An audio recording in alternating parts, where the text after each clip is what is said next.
నవ్యాంధ్ర రాజధాని అమరావతిలో నిర్మాణ పనులు మళ్లీ స్పీడ్ అందుకున్నాయి. ఏపీ రాజధానికి సంబంధించి ప్రపంచ బ్యాంక్, ఆసియా డెవలప్మెంట్ బ్యాంక్ నుంచి నిధులు వరుసగా విడుదలయ్యాయి. దీంతో అమరావతి నిర్మాణ పనుల్లో వేగం పెరిగింది. 2019లో జరిగిన ఎన్నికలకు ముందే రాజధాని పనులు ఆగిపోయాయి. అప్పట్లో ఏపీ సచివాలయ శాశ్వత భవనం పునాది, హైకోర్టు ఏర్పాటు కోసం ఏర్పాటు చేసిన పునాది నిర్మించారు. కానీ ఆ పునాది ప్రాంతాల్లో వర్షం నీళ్లు నిలిచిపోయాయి. వాటిని తోడే ప్రక్రియ ప్రస్తుతం జరుగుతోంది. కాగా సచివాలయ భవనాన్ని ప్రతిష్టాత్మకంగా నిర్మించాలని అప్పట్లో టీడీపీ ప్రభుత్వం ప్లాన్ చేసింది.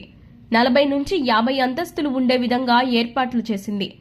సరిగ్గా 2018 డిసెంబర్ 27న నిర్మాణ పనులు ప్రారంభించారు అప్పటి ముఖ్యమంత్రి చంద్రబాబు నాయుడు.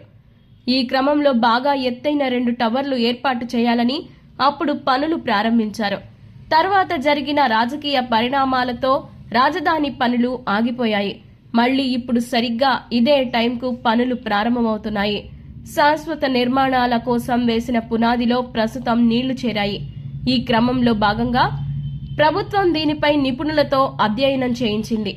ఐఐటి హైదరాబాద్ బృందం నీటి లోపల ఉన్న పునాదులు పరిశీలించింది.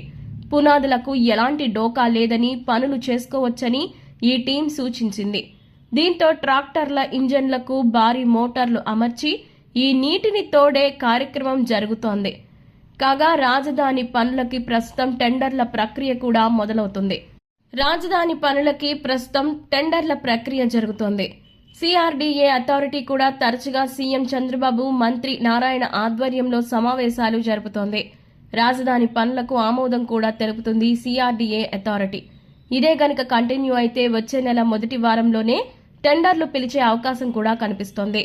అమరావతితో పాటు 26 జిల్లాల అభివృద్ధి ప్రభుత్వం లక్ష్యమని అంటున్నారు మంత్రి నారాయణ. రాజధాని పనులపై పూర్తి స్థాయిలో ప్రభుత్వం దృష్టి పెట్టింది. టెండర్ల ప్రక్రియ గనుక పూర్తయితే మరింత వేగవంతంగా ఈ పనులు జరిగే అవకాశం కనిపిస్తోంది.